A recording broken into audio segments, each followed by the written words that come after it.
I'm recording. And we are live. You're listening to the Verhoeven Effect podcast. I'm Conlon. I'm Nathan. You're listening to another very special episode. We have the 1987 movie Extreme Prejudice. Yes. Which, so the reason I picked this one is because, well, I never heard of it before. I don't know. Nathan said you vaguely remember this movie, but Yeah, I remember it kind of came and went. And I actually thought it was a 70s movie. well, it looks like one. Yeah, I mean, not by it looks. I just thought by its time frame. I didn't realize this came after 48 hours. I was like, oh, okay. Nick Nolte must have lost like 50 pounds of beer weight or something to do this. Yeah, I did. Okay. But yeah, I'd vaguely heard of it, but I wasn't that familiar with it. But so our last movie that we did, Silent Running, which one of the co-writers on that was Derek Washburn. I remember I looked up his stuff and he has a very small filmography, and he only has 4 movies he's written on, and this is the last movie he wrote on. Okay. And then I was like, oh, what's this movie? And then I looked it up. Like, the cast was insane. So I was like, wait, what is this movie and why have I never heard of it? Yeah. I mean, it's not really a big cast. It's Nick Nolte and a bunch of like one of those like character actors. It's like, oh yeah, that guy. Yeah, it's all that guys. Yeah. And I think Rip Torn gives one of his best performances. It's like I wanted him to be in the movie longer because he was actually kind of restrained and believable. Because sometimes Rip Torn was just like over the top, like, I'm crazy. But like, oh, okay, I believe this guy. Yeah, I mostly know as like Rip Torn as being kind of like a goofy actor, but like apparently he's one of like, I haven't seen enough of his roles because he's like known as like one of Hollywood's wild men. Yeah. He's a Texan. I'm not sure if he was like a war vet or something, but there's something, he has some crazy background where it's like, oh, that guy's seen some stuff and this is why he is the way he is. Yeah. And also so it was directed by Walter Hill, which I like his movies, but they always have a problem to them, but I always like them even if they have problems. So no difference here. Oh. It's still cool and it still has problems. And then it was one of the writers. Well, the story by credit has John Milius on it. Who, if you don't know who John Milius is, he is a crazy Hollywood right-winger. He's written some of the most famous speeches in film history. Like, he wrote the Indianapolis speech in Jaws, and he wrote like the Dirty Harry, like, you know, this is a 44 Magnum and do you feel lucky punk, like that whole speech, like that's his. So it's just like, okay, yeah, we got Nick Nolte here, we got Powers Booth, Mike Ironside, Rip Torn, Clancy Brown, William Forsythe. We got Tiny Tom. Well, it's, you know, here's has Tom Lister, but it's Tiny Lister Jr. I'm not even sure if this is his first role. He's just like a goon, but it's like, oh yeah, that guy. Yep. Yeah, this is one of his first roles.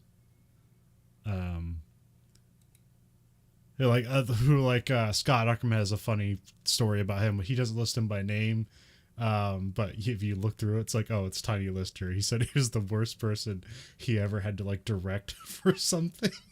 Because they had him come in to do a thing on the Comedy Bang Bang TV show where he's like playing like a drill instructor, and basically they gave him lines and he couldn't remember any of them, and so they basically had to feed him his lines like one by one, where he's basically just reading like one word at a time, and they cut it together.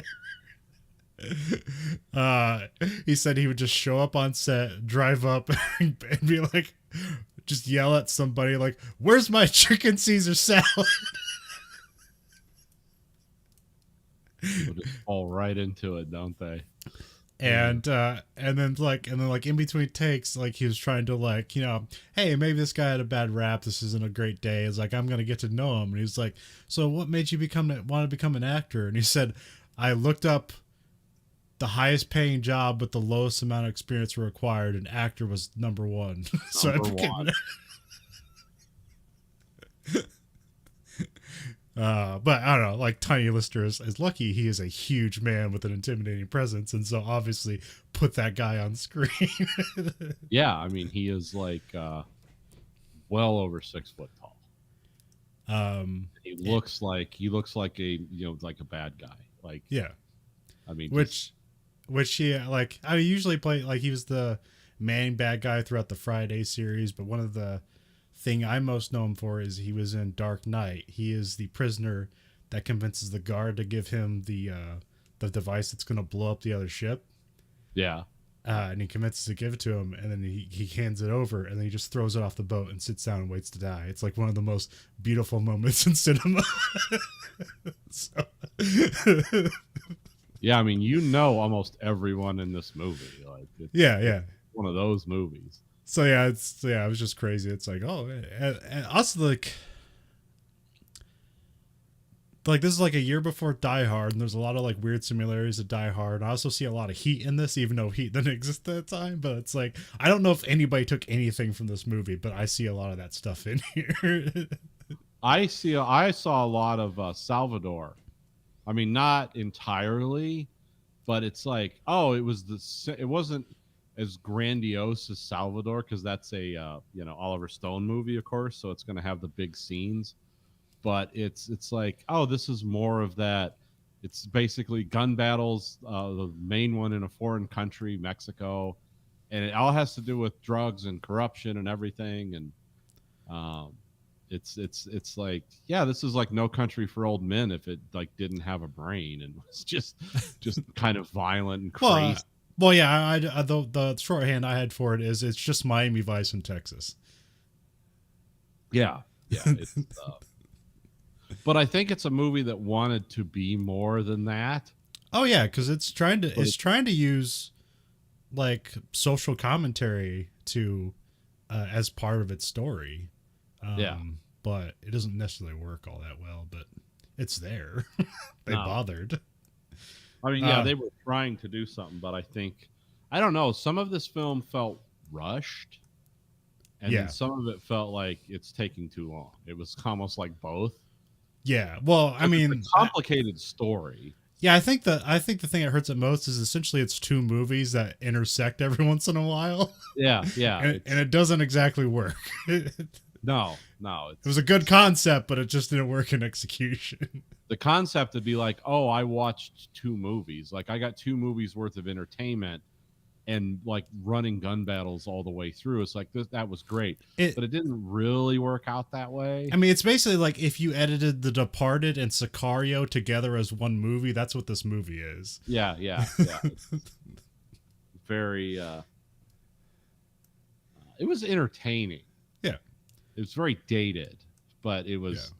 I mean, it's dated, but it's like also like that stuff's still going on. Like that never stopped. It's still, it's worse, probably bigger now. Well, it's probably less violent. That's probably the thing.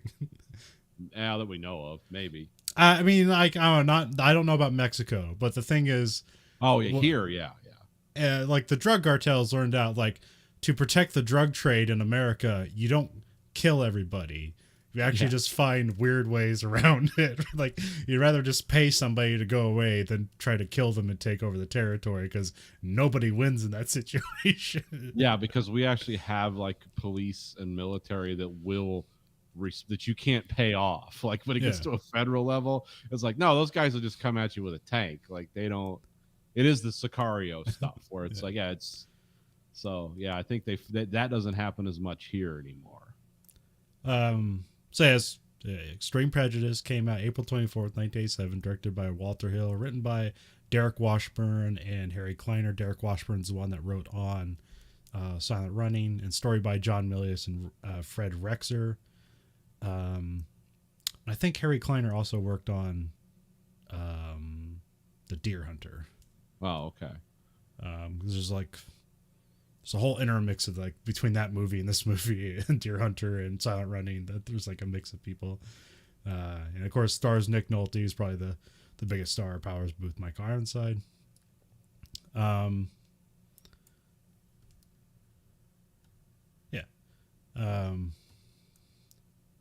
was I going to say? Yeah, no, that's a movie. Yeah, that's it. Oh, when did like this is my first time seeing it? When were you like aware of it? Oh, I saw this when I was like probably in the late 80s, early 90s when I would actually sit down and watch something like this. Was this like an HBO or was this like on Yeah, yeah. TBS or something? Oh, HBO, okay. Or like Yeah, a it was, and I Showtime don't really, weekend. yeah, I remember it like once. Like it wasn't in rotation. Yeah. As a matter of fact, this doesn't even have a good. I found out this doesn't even have a good American DVD release. No. Like it's got if you want to get the Blu-ray, you got to get it from Europe or something. Yeah, this seems to be a forgotten film. I think I was reading some trivia that was talking about like TriStar put this out, but the credits I got on my Amazon Watch, which is just an SD only, it's not even HD, which is fine. But they did almost nothing to this movie, and it looks like shit. Yeah, what do they call that? A scan, like scan from tape to digital, or scan to digital from VHS or Yeah, something. They have a seems like name that. for it. Yeah, yeah. Um, so Carolco and Live Entertainment were at the front of my watch, and I believe both those companies don't exist anymore. Okay. And and I looked for it was like a HD trailer for the movie, and that was preempted by a Modern Studio Canal logo. So they Okay. must own it, and that's a French yeah. Conglomerate. Yeah. And so they might just have the IP and did nothing with it. So there is no good way to watch this movie, because it does not. It looks like it came out of the 70s, and this is a late 80s movie. Yeah. Yeah.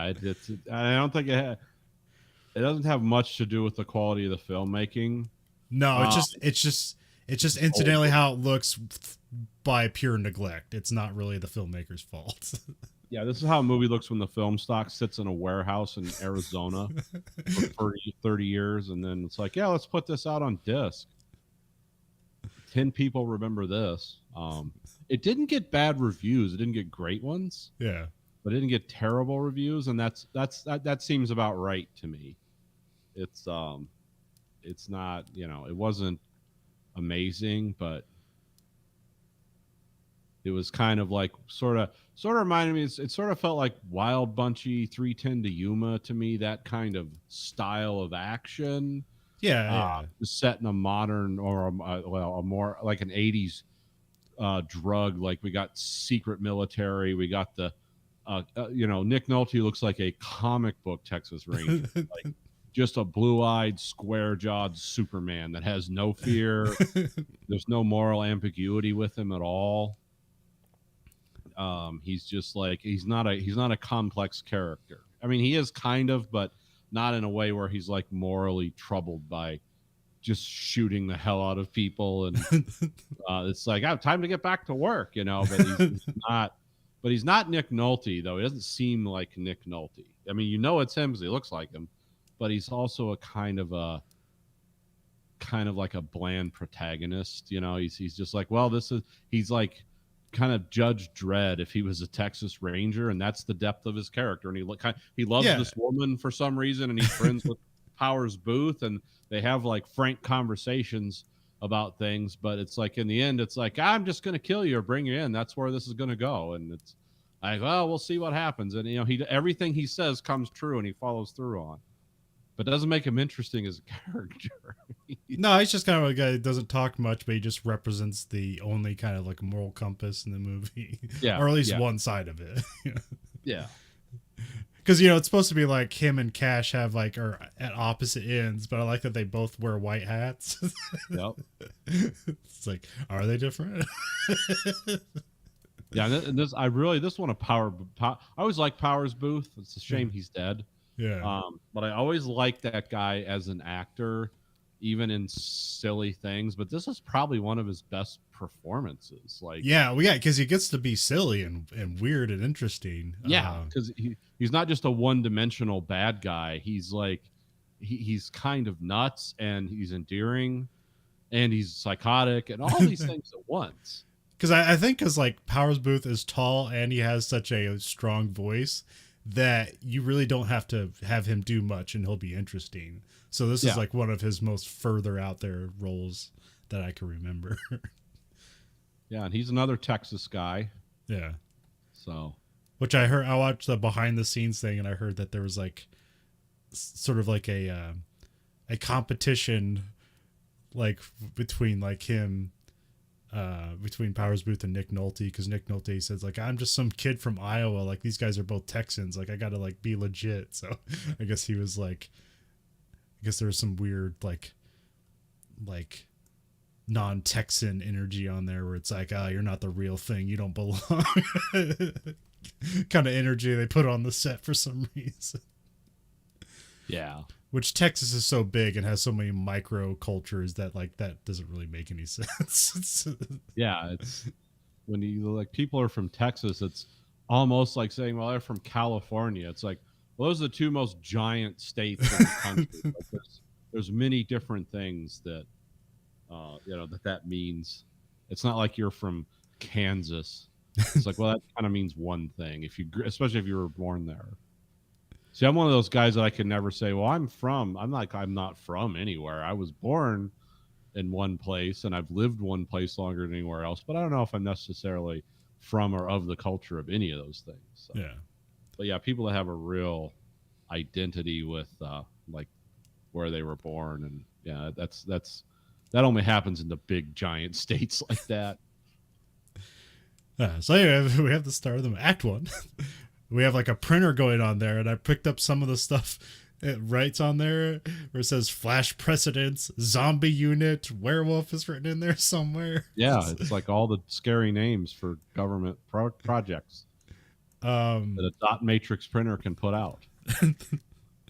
And yeah, this movie took forever to write the notes on, because every moment it's like, oh, this might be important. So I wrote so many things down. This first 5 minutes took half hour to watch because I wrote down almost everything. So we have a plane landing in Dallas. We have Michael Ironside is walking through the airport, and he's got dark sunglasses on. Clancy Brown shows up on a bus, and then we have a flash on screen where it shows his Army ID.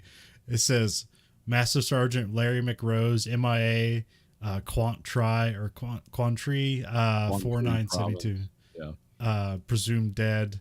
All this stuff is like hilarious to me because all the ranks they use are far outweigh their age they actually are. Oh, okay. So they're saying he's a master sergeant. Clancy Brown's like 27 or 28 when they do this movie. They said he died in 72, which means he was a 12-year-old master sergeant in the Army. That's a hell of a... This guy's really a go-getter. Now you could say like, hey, these guys, you're saying these guys are in Vietnam. There's the unit had a lot of like casualties. Maybe someone moves up in rank, but generally, you don't make master sergeant.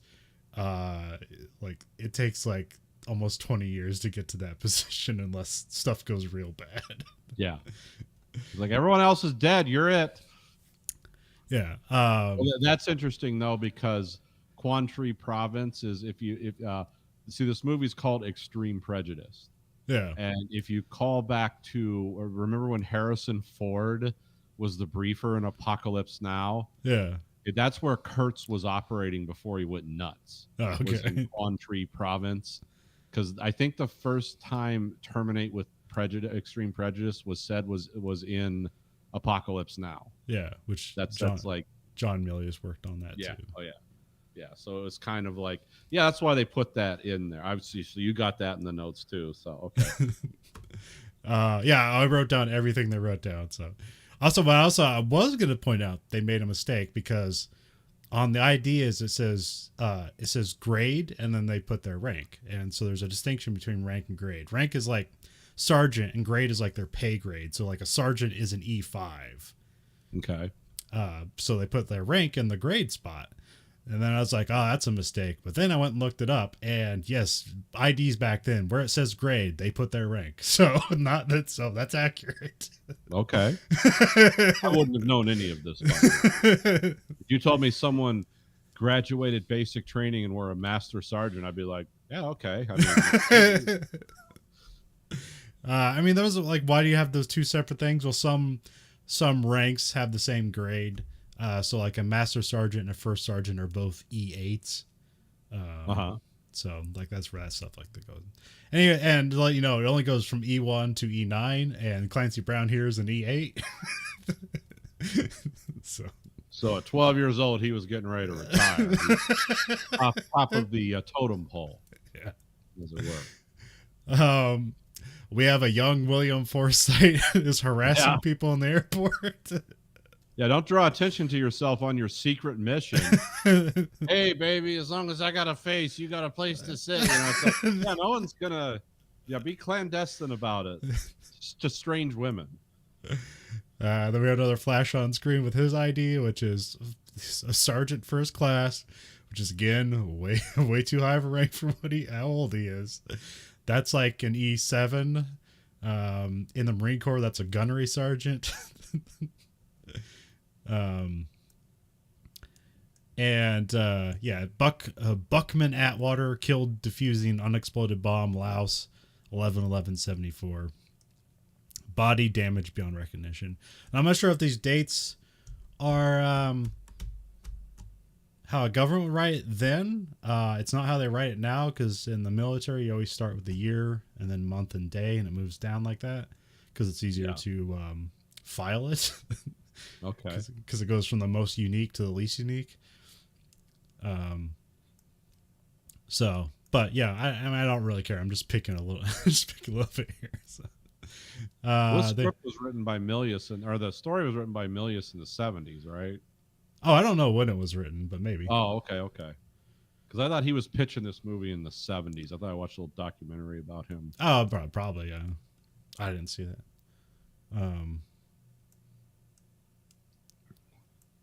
But I don't know. Anyways, like I don't know sure if this stuff would be written in the script or if that's something like the effects people or people doing like the interstitial stuff did, and so like they could be at fault for any mistakes here. But or maybe they just hired everybody like way younger than they did. Or I mean, I've done this stuff before where you just like, oh, like a master gunnery sergeant. That sounds like a cool rank. I'll just give somebody that rank because it sounds cool. Like I have no idea like what it takes to get there, what they do, and all that stuff. Then there's a dude in the phone. He's calling for Rhonda. Then we have flash on screen, and we have Sergeant First Class. Again, an E7. Charles Biddle killed in a helicopter crash, Honduras, 2583. Which there could be a thing because I don't think it says explicitly what date they are now, but here there's the dates when they supposedly died goes up to 84, so we know we're not in the 70s. So this stuff doesn't make sense for their age and who they are and what their ranks are, but it doesn't really matter. You just kind of get the idea that they're badasses and they're supposed to be dead when they're not. It's like the whole zombie unit thing makes sense. Yeah, and I guess this whole intro sequence is like people like A-Team, and so this is their A-Team for this movie. This is their rated R A-Team. Yeah, nothing is really coherent about the organization of this unit, who runs them and who they work for. It's like never super clear. No, they never come out and say like, who Michael Ironside, or he's a major. Yeah. Hackett. Like, well, who does he work for? Is this Special Forces? Is Delta? Is the CIA? They don't say. And maybe back then they didn't. I don't know. I saw a trivia that there was like almost 45 minutes coming out of the movie where there was a CIA character that was kind of supposed to fill that in, and they cut him completely out of the movie. Oh, okay. Well, because there was supposed to be like this triangle of like Texas Rangers, the military guys, and then like the CIA was supposed to represent the government. Well, maybe that's a square. Then you have, the drug lords. Yeah.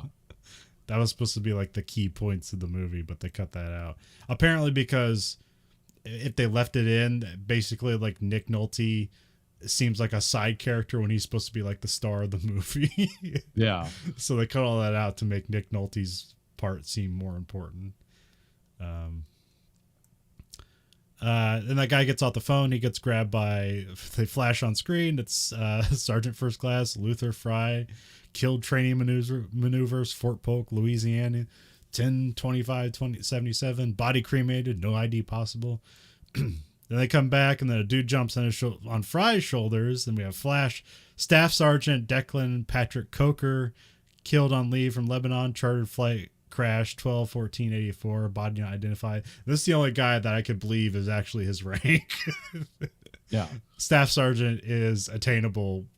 I've seen people who become staff sergeants in like 4 years. They got to be like really on their shit, but you can do it.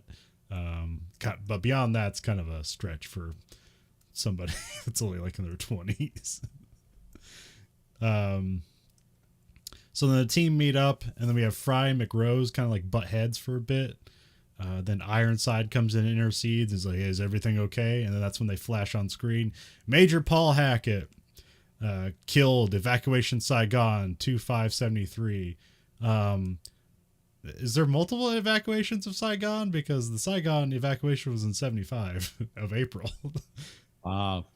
Who knows? Because of this movie, yes. Mass burial, remains not identified. I could believe Ironside was a major. That's like, I believe that's the rank after captain, which is an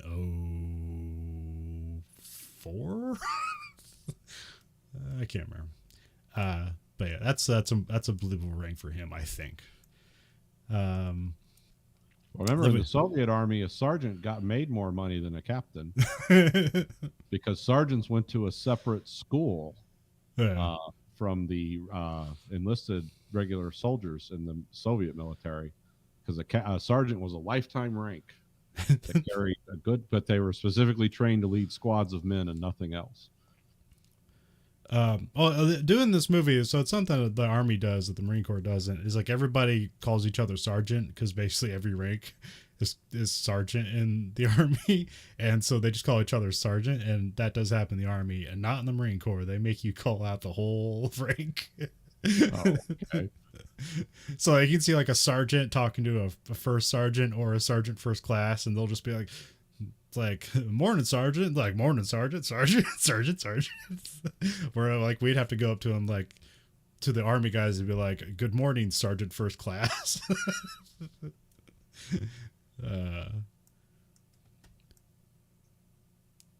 It's fun. Yeah. And they're like, why are you calling me that? It's like, I don't know, it's a respect thing. I'm sorry. I'm just a Marine, don't mind me. Then we cut to there's a sunrise and there's credits. The crossfades into a sunset and more credits. And then we get to raining at night as a truck drives into the camera. Well, not like crashes into it, just drives up into the frame. We have some sheriffs that are responding to something. It's like it's very rainy out, so it's pointing in from the outside, so you can't make out that it's Nick Nolte. But yeah, because you watch a trailer and you see the credits, you're probably figuring it's probably Nick Nolte. Yeah. Nolte's Jack goes in the bar and he has a lever action rifle.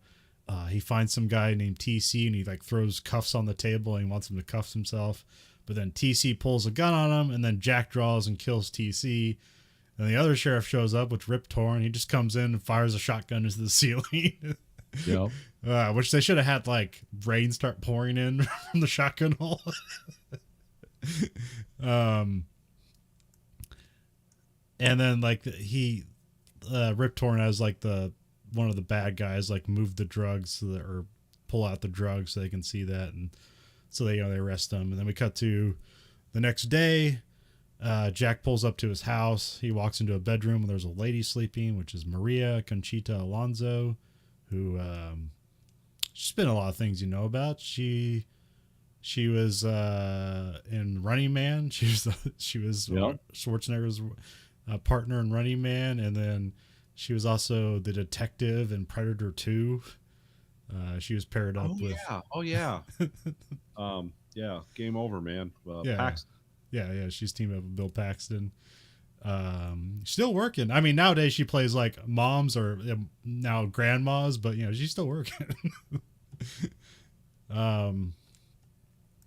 Jack washes his face, and then Sarita confronts him. That's her character name.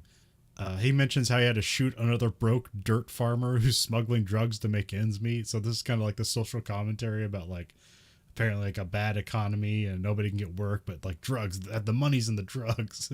And he has Yep. to, unfortunately, because of the laws, he has to kill all his like fellow like Americans that are doing illegal things. Well, he only had to kill him because he drew a gun on him. Yeah. Like, Yeah. he didn't just kill him. No, but the way he's acting like he's like this isn't just another day for Oh him. yeah. Like I've killed other dirt farmers as well. This is just the latest one. um and let's see, where are we at? So then we cut to helicopters, and we have Powers Booth in a white hat. He leaves a room with another sleeping lady, so they're trying to like juxtapose their lives. He plays with a scorpion and then he crushes it in his hands, which lets you know he's the bad guy. Yeah, that's a character building moment from the 80s. You know what this movie really feels like? It feels like a lost Robert Rodriguez movie. Oh yeah, yeah. Even though this precedes those, but Yeah, well, I mean, Rodriguez is from the same family of movie directors. Like he loves Sam Peckinpah, and yeah. Everyone. Walter Hill is famous. It's Hey, kind of, and Robert Rodriguez is from Texas, so it only makes sense. yeah.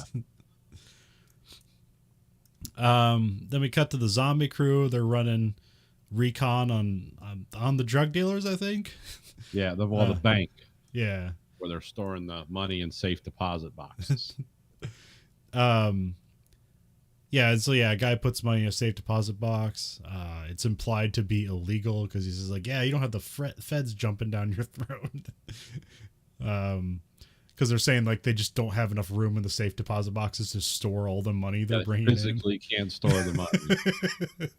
This is why America doesn't have $1,000 bills and stuff, because this is endemic everywhere. It's like that movie Blow, where they basically just they have so much money that's just like sitting around in the house. Yeah, like their kitchen, like they can't put food in the cabinets because it's just full of money. Just and it's tightly bound too. It's like, oh, there's can't go to the bank with this. They can't count it, so they just start weighing it. Yeah. Yeah, wasn't the thing with Pablo Escobar where like he had so much money and they had it hidden around that they just like lost millions of dollars because like rats were eating the money? Yeah, oh yeah.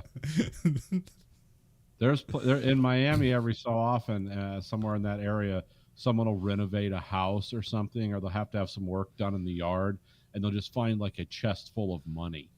And half of it's rotted because they forgot. The people who had it were probably killed, so nobody knew it was there. And then they open it up, and it's like, oh, this is just a bunch of rotten money from the 70s and 80s. Literally, it's like decomposing. And some people have to come from like Treasury and count it all and destroy it so they can replace the money in circulation. And yeah, it's a whole weird process. But yeah, then we got to like some guy like brings a rabbit into like a bakery or something. Yeah. I don't know what the hell this whole thing was about. I think it was like a rival drug dealer or something. No, it was a guy who was skimming money. Oh, okay. He was coming. They said his counts were getting light. So instead of like asking him or maybe sending a guy in to hit his knee with a pipe to get some of the money back, it's like, now we're just going to blow up the restaurant in a spectacular public fashion and kill a bunch of people that have nothing to do with it, because that's what they do in movies. Then we have Jack Bentine shows up. That's the Nick Nolte character. Mick Rose are commenting on him like they know who he is. It's like, yeah, that's a big because they like, you don't know like if these guys are good guys or bad guys. So here it kind of makes it seem like they're going to do bad things because obviously they're going to rob something. Yeah. Here McRose says he doesn't like cops, and because one punched him one time, but like to his amusement, the cop died when his stepmother, like her mother-in-law, ran him over with a LTD, and that's why he likes Fords. Yeah. Yeah, because one guy was like, "Did you kill him?" It's like, "Oh no." Stepmom ran him over with a car. It was a Ford. It was like, oh, okay. So it was a Tom Clancy character in this.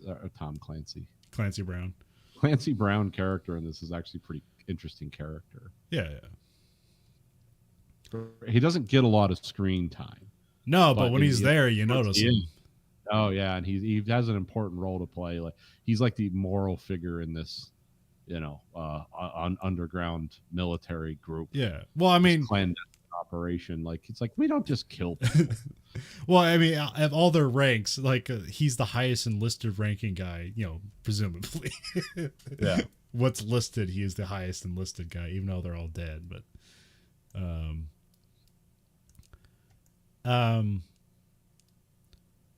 then another guy goes. This is like really weird because it makes it seem like Jack's like in the same location as them, but in the next scene, it seems like he's in a completely different location. But I guess it's just a time cut.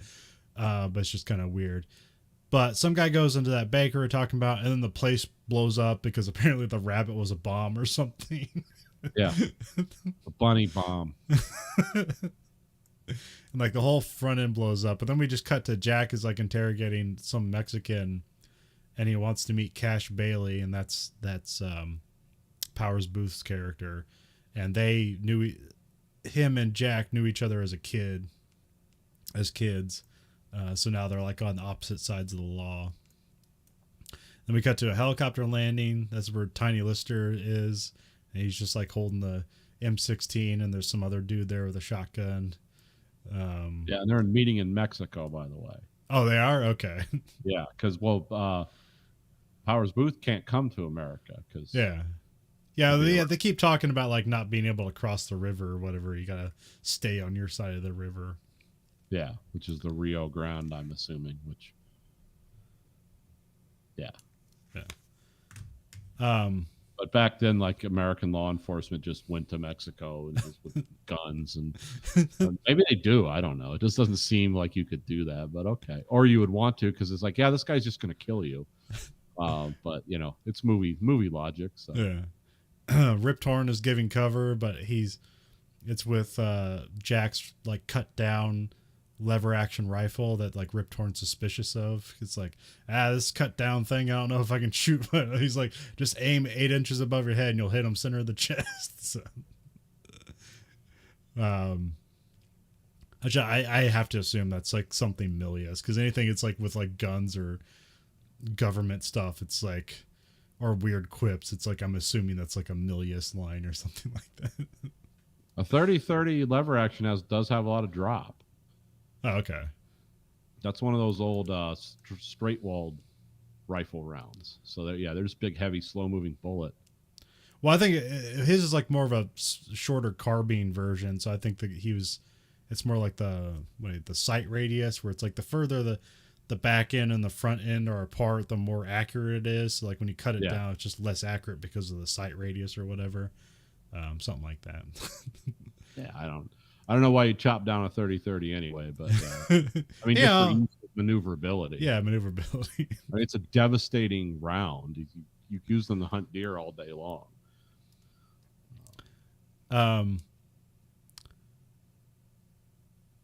So yeah, Jack meets Cash. Cash is the big bad drug dealer. Jack wants to know about the bomb that went off.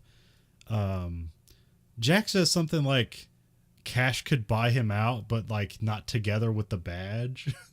Yeah, he's like saying, well, we're friends and you could buy me all day long, but you can't get the badge, So it's like, I'll work for you, but not as a corrupt cop. Yeah.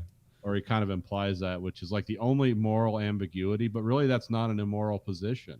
Yeah, it's like, I will freely work for a drug dealer as a enforcer or whatever in a drug dealing outfit, but I will not betray the law. Like, oh, okay, well, he's flexible but still rigid at the same time. Yeah, well, he's basically presenting an alternate reality that could exist, but he won't do it, so it doesn't matter. But then Jack gives an ultimatum to stop selling dope on this side of the river. And so I have that being the end of Act 1, because now it's the first plot point. Yep. So we come to Act 2. We have William Forsythe Atwater pops into like the like unemployment office to piss off everyone. Yeah, again, just being the same guy he was at the airport. But it's a setup because the guy he insults is Fry with his team. But yeah, here we get a lot of racist and homophobic words going on. Which is a lot of that in this movie, but in this moment, it's not like it's a setup, so he doesn't actually mean that stuff. But there's a lot of casual stuff later on where it's like, oh, okay, yes. And it's not to say like, oh, this movie's terrible because it has this stuff. It's like, no, they're just depicting, yeah, I can believe that guy exists in the late 80s. Like that guy does exist. Yeah. Especially deep in the heart of Texas. Yeah. And then, well, at the same time, there's a lot of stuff that's kind of confusing because it's like, is this happening at the same time? Is this the same place? Is it not? Which is why I have so many notes, and I took so long to watch this movie because I had to pause and, and look up character names because, like, I have all these character names written out because I can look at the cast list, but I don't think like half these guys' names are actually mentioned out loud. So the audience, I know that with the zombie crew, they did print their names on there. But very quickly you can easily miss that. But they don't really say their names out loud till like the third act of the movie. So, which is why you have those weird things in scripts where it's like, oh, these two people know each other forever, and like, why did they so formally say their names out loud to each other? Like, no one would actually do that. It's like, well, that's for the audience. Yeah. Now you know what to call them. So yeah, Hackett's talking to the president of the bank or something. Yeah, it ends up being the bank. Then we cut to Atwater and Fry, and they're in jail, and like they smuggled in like some wires and stuff to like wire up the jail cell. Yeah, some kind of transmitter in the heel of the other guy's shoe. Yeah, and because so yeah, they're sitting in jail, and he's quietly saying like what weapons are where, what kind of communications equipment they have. Yeah. So they're just doing recon on the sheriff's department, which also houses the Texas Ranger, which is the Nick Nolte character. Yeah. Which I don't know how the Texas Rangers operate or exist in Texas. So that could very well be the case that they have a ranger in every large sheriff's department. I don't know. Yeah, I don't know. That's a weird thing about like how the city is too. Because it seems both like a small city and a giant city at the same time. Yeah. So, but I mean, I guess it's supposed to be like near Dallas or something, or I guess it's near the border, right? So, or they say, what is this like El Paso or something? Or they never say? Yeah, it's like, well, they land in El Paso, Texas. So, oh, okay. And wherever they are, there's just trucks full of hydrogen around. So. Yeah, it stole it from Houston. Yeah. So yeah, it must be like that's a Texas thing. It's like, watch out for the hydrogen trucks.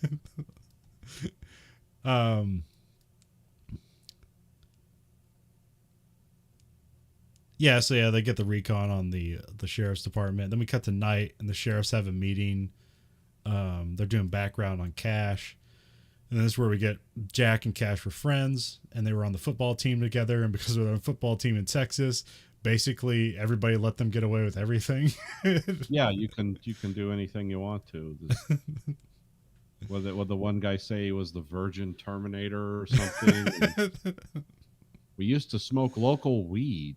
Yeah, it was put in there as that too, local weed. Like, okay, it's like the brand loyalty. I don't know. And then like, and I'm not sure if because Rip Torn's like, you did and I didn't notice. I'm not sure if he's being facetious or not, or whatever, or if he's just genuinely shocked, like, you smoked weed. You're like one of those crazy hippie fellas. I forgot to mention like because I think they like more show this off back when Jack's back at his house looking in the mirror, but like Nick Nolte does look like good in this movie. He has like striking blonde hair, a blonde mustache. He's in pretty good shape, and he's just got all this cowboy shit on. Yeah, I mean, he looks like a crazy, like, square-jawed superhero. Yeah. He looks like, like just those kind of guys. Because I'm used to like the Nick Nolte that just seems like he's always perpetually drunk. Yeah, like the fact that this was made after 48 hours really struck me as like, whoa, okay, yeah, this is a different kind of Nick Nolte. like Nick Nolte and like Gary Busey should just be like going to hell together. Like that's what in my mind what Nick Nolte is. Yeah, yeah. I don't know, maybe it's also, I know Patton Oswalt does a great impression of Nick Nolte. So, well, I'm not sure if it's great. It's an unflattering, funny version of Nick Nolte. Yeah. It's like Nick Nolte. Nick Nolte for me will always be Nick Nolte from 48 Hours. Okay. I don't know why, well, but yeah, that's how I think of him. So when they say, when he's doing a character like this, because even when he wasn't Nick Nolte in 48 Hours, he was Nick Nolte in 48 Hours. He just kind of that gravelly voice, like, what the hell's going on, man? You know, that guy. He's a cop, but he's not really following the rules. Yeah, he's just kind of, yeah, he's not even like on the edge. He just doesn't care anymore. I'm not doing this to be unique or anything. This is just how I feel about it. This is just funding my alcohol. Yeah, this pension's going to keep me in booze for 20 years. That's what I'm here for. And then I also talk about how Cash has a private army, not only to like secure his against rival drug lords, but it's also fighting off the Mexican government. Yeah. Yeah. And remember, Cash used to be a DEA agent that flipped. Did they mention that yet, or is that later on? No, you haven't mentioned it yet, but I'm just getting to like, yeah, this is kind of how they sort of try to give this guy a story where he does how he occupies the space in this universe he does. It's like, oh, well, he used to be an agent, like in the DEA, which is like in Hollywood, DEA means anything. It's like it's like a Navy SEAL / psychopath gangster. Like that's always been the role that the DEA occupies in Hollywood, because you know the Hollywood people in real life don't like them messing with their drug supply, so the DEA people are always bad. And then we fade to the morning, and we had Jack in bed with Sarita. She doesn't believe Jack when she keeps asking, like, did Cash mention her? And he's like, nope. And then they have an argument about that, which is it's like the poorest argument you could come up with. But all right, whatever. In the world of men and women, like arguments like that do happen. I mean, yeah, I can understand it in real life, but for the movie, that just seems stupid. Yeah, well, it doesn't seem like with what's going on in their lives. In real life, you're going to spend your, a long time with your significant other. In a movie, you need to be economical with this shit. Well, it just seemed like an odd conversation to have because, like, Nick Nolte had to like blow a guy's guts out in a bar, and we're still not even 2 days away from that. It's like, would you like to ask me about the guy I killed that was within seconds of killing me? It's like, no. What about your friend and my ex-boyfriend? He didn't mention me. Like now I'm angry. Yeah, you're a bastard. Then we cut to the sheriff's office again. Jack's angry about the fight he just had, and so the deputies are looking for some guy named Chubb, which is the brother of TC who got killed in the beginning because he pulled a gun on Jack and Jack shot him. And this is where it's revealed that Fry and Atwater are in the jail at the sheriff's station that Jack's at. So it seems a poor way to position a jail, though. Like, holding cells should be like in the back, not where you can listen to and observe everything going on in the police department. Yeah, maybe they're just such a backwoods operation. They're just used to holding drunks and people they know. I don't know. Like, what's the? Do you remember how the jails were in like, what's the black and white thing with like, the kid and the fishing and, which one? What was it about? Well, so one guy, like, he had the lawyer show, but like before that he had this. It was black. Oh, Andy Griffith. Yeah, the Andy Griffith show. I think they were like that too, or it's like right before the cops were talking. But those were sets. But yeah. Well, I was just I mean, it's probably a way for the characters to interact in a way that wouldn't make sense, where they wouldn't have to find a reason for them to walk back to the holding cells all the time. But.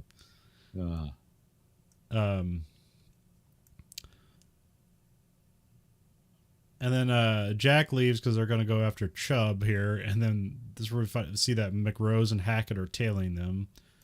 And McRose and Hackett are talking about the bank robbery they're going to pull.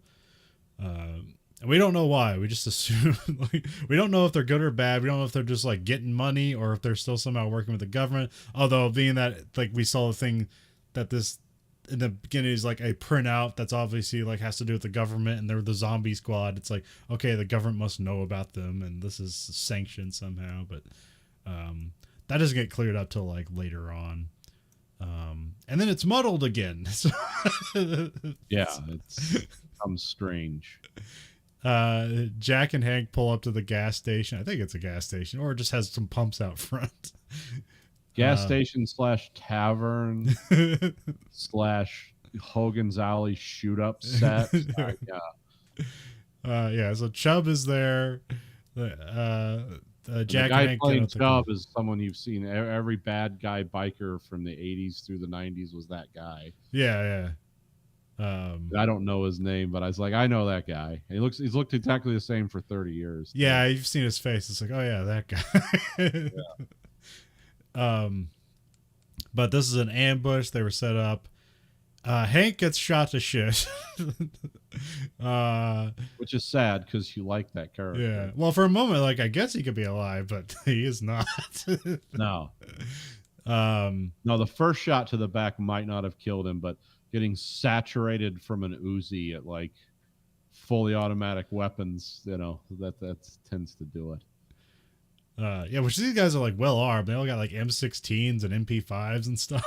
So. Yeah, they're very well armed.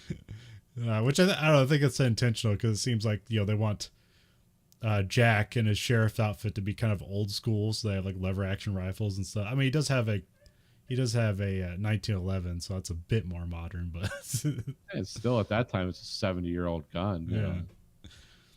Yeah. I did like kind of the sound in this. Like it's not like heat sound for a gunfight, but like I don't know, especially when he pulls out the 1911, it just sounds like a cannon going off. But that was like made it exciting.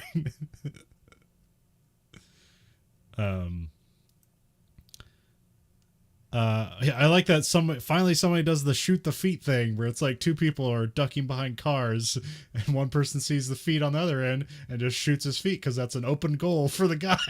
Yeah, it's like he's out of the fight, or at least he's going to fall on the ground, and then you can have access to his head. Yeah. His torso. Which I feel like they don't do that enough in movies. I mean, they've done it several times, but it's always cars in movies are movie cars are amazing, especially movies like this from the 80s, because they're just full bullet stops. Yeah. It's like if I open a gun range, I'm just going to put a bunch of Dodge Chargers down range because bullets never go all the way through them. It's not like in real life where it's like, oh, the sheriff would have been dead, or like the ranger would have been dead immediately when the guy hosed the whole side of the truck down with a fully automatic weapon. Like some of those would have gone through. Yeah. Not all of them, but enough of them it would have hit him. But yeah. Yeah, so the gang take off, and then like Jack is able to like with just his 1911 shoot like 5 guys off the truck on the way out. I mean, he is like angling. He's like holding. He's propping the gun against the truck, so it would be a more accurate shot, but it still is like, they all have. He's using an old school 1911. Without a fully supported spring. It's just got the mini spring. Those guns are more accurate now. Like my Kimber is more accurate because it was made in the 2000s, and I can show you all the differences between that and like a government issued 1911 from that era. They were not accurate. They were great for like 15 feet, but you're not going to be like hitting guys off a moving vehicle under fire with one of those things. I mean, unless you're just like the ultimate, like you practice constantly. Yeah, but that's what Jack's supposed to be. He's like, he's the gunfighter. Like he got pulled on, and like he waited for the guy to put a gun directly in his face before he pulled on him and shot him before that guy could even pull the trigger. Yeah, because he was holding another gun in his left hand. He didn't shoot that guy with that gun. He shot him with one from the hip, which makes it like a Western. Yeah. Which is what they're going for. Yeah, which is like perfect. Like there's nothing wrong with it. Also, like in the meantime, the McRose and Hackett are just like watching from afar, like they're just doing recon again. And then the And guys even that, they're like they're running commentaries like, holy shit, he's killed all those guys. um, and then but then the dirt farmers come up to them and they're trying to steal their station wagon away, and they're like, oh, we're just here doing Survey work. yeah, survey County work. survey. And then those guys decide like they're gonna talk, so they're gonna try to kill them, and so they just kill them immediately. Mick Rose shoots one guy with an Uzi he has tucked away, and then like Hackett just like snaps the other guy's neck that's holding a machete to him. So, but he does it like twice, so it's like, no, snapping a neck's a bit harder than it is in the movie. Yeah, got to really struggle with that. Those vertebrae don't want to go out of alignment. Then we have it's like a few moments later, and the sheriff's office is going through the crime scene. Hank is officially dead. Then we have the squad is like the zombie squad. They're intercepting a transmission about a money shipment from Cash coming to the bank. And this sort of kind of like another one where like kind of like Die Hard vibes, even though this precedes that. Is that like, yeah, you have these guys, they're setting up a bank robbery. It's kind of supposed to be like fun. And then also like they have the black tech guy. In the bug van that Zito and the other guy use in Miami Vice, but it's got a satellite dish on top of it, which isn't obvious at all, even though it does say like it's an electronics company, like that's the cover on the side of the van. Just parked next to a bank for days. It's like, hey, think these guys are casing the joint? Nah. Nah. Don't worry about it. We're a drug bank. Doesn't matter. Oh, it's that one's who would think ill of ComCom Electronics? Or whatever it was on the side. I forget. I never got a name, so I didn't write it down. Let's see here. Then we have another scene. It's like, I think it's at night, and Hack poses as like a DEA to talk to Jack. Jack just dismisses him and goes to a bar that Sarita's singing at. Hackett shows up at the bar to talk to Jack, and then Hackett wants like all the evidence they have on Cash. And then Jack gives Hackett a shell casing that Jack's really curious about. It's like, I've never seen this bullet before. It doesn't match up to any of our things. And he's like, hey, if you guys can get this back to us, we can be friends. Yeah. I'll be your friend then. Because like he sends like half the bullets off to Austin to be analyzed, and they keep some for themselves to check for themselves. Yeah, they got like weird head stamps on them that don't correlate with any numbers. Yeah. Even though it's just a 9mm from a Uzi, but yeah, but it's a special bullet. So, if Sarita and Jack have another argument about like where everything's going, they basically just mentioned like, where they're like, I'm gonna get back with him because we don't talk anymore, and he's like, okay. Hey, you want to go screw a drug dealing psychopath? I guess. He doesn't say that ever, which is like would be the obvious thing to say. Yeah. Like, oh, am I not exciting enough for you? I only killed one guy this week. What are you looking for in this relationship? Well, this is a funny moment. She's like, you come here to listen to me sing, and you can't even stay around to say goodbye. But then she's like, look, I know your partner of how many years just died, so I'll give you a pass on that. But we got an argument going here. I'll give you 6 hours to get your feelings together, and then we're going to talk about my feelings. She was never a character that made sense in this movie. I think she was supposed to be like the femme fatale downfall of both these men. Yeah. But she kind of just became like an object to be passed back and forth. That really didn't make a lot of sense. It's like, why'd you go back with this guy? He's a drug dealing psychopath.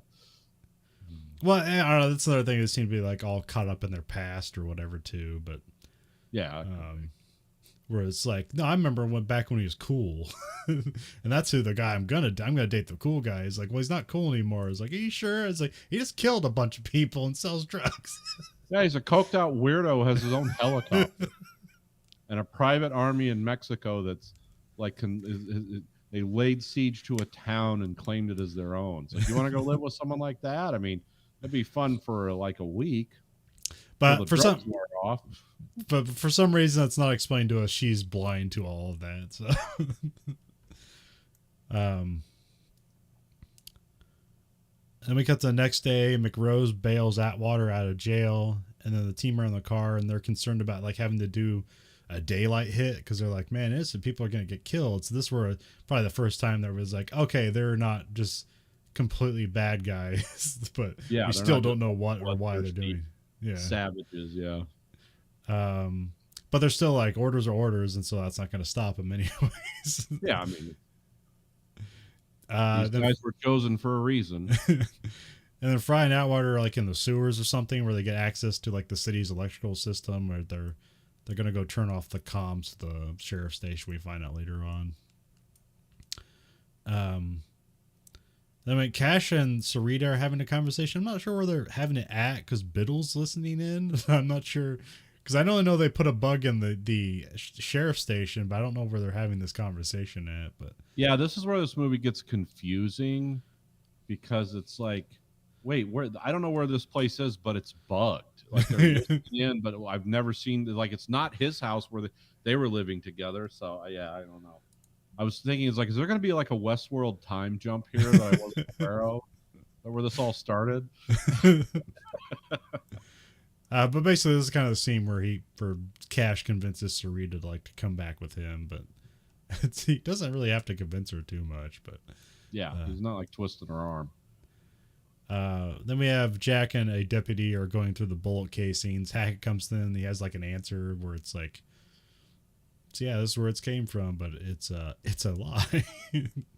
Yeah, he says it came from like West Germany. Yeah. Or something. They're like, oh, Cash is importing foreign weapons into Mexico for his, private army, which is always another weird thing. Like all these guns going into Mexico from America and other countries. Like, no, you're just buying them from the government down there. I mean, you don't need to go, buy AR-15s in Texas to bring them back to Mexico. You can buy a crate of AK-47. If you can't get them from the Mexican government, right down below them is 3 most corrupt countries in the world. You can surely get them there if you have millions of dollars, but okay. The team go on the bank robbery. They need to make it look like it's some like just regular robbery. It's like, hey, you can't be too good, and because then they'll pick up on that we have some secret illegal special forces in America. Yeah. So put pantyhose on your head. Call people honkies. Atwater sets up explosives on a semi. The hydrogen truck. Yep. it's like a no, it's half a hexagon. It's like a pyramid, or it's like a hexagon of pipes stacked congruently, and it says all over it hydrogen. Yeah. Which might as well say Hindenburg. and they put explosives under it.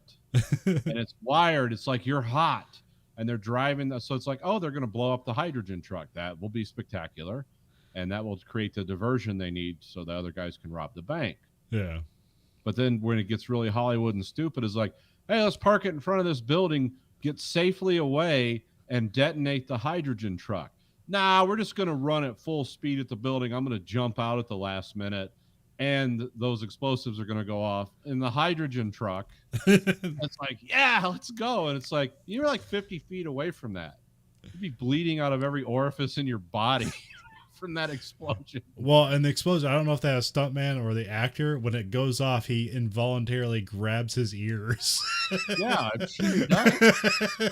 And it wasn't actually a hydrogen truck that exploded, like in the movie they're trying to say. But yeah, it's like, yeah, it would have been better if they parked it and like we're a mile away and beep and, Yeah. That's how I think professionals would do it. Not just roll out of the truck and maybe you don't break your arms and legs or get, have your lungs sucked out of your mouth by the shockwave from setting off, 500 gallons of pressurized hydrogen. I don't know. Oh, they do this in Eastern Europe all the time, which is implied that they typically don't operate in the United States or like overseas in Europe somewhere. Yeah, they have hydrogen trucks here too.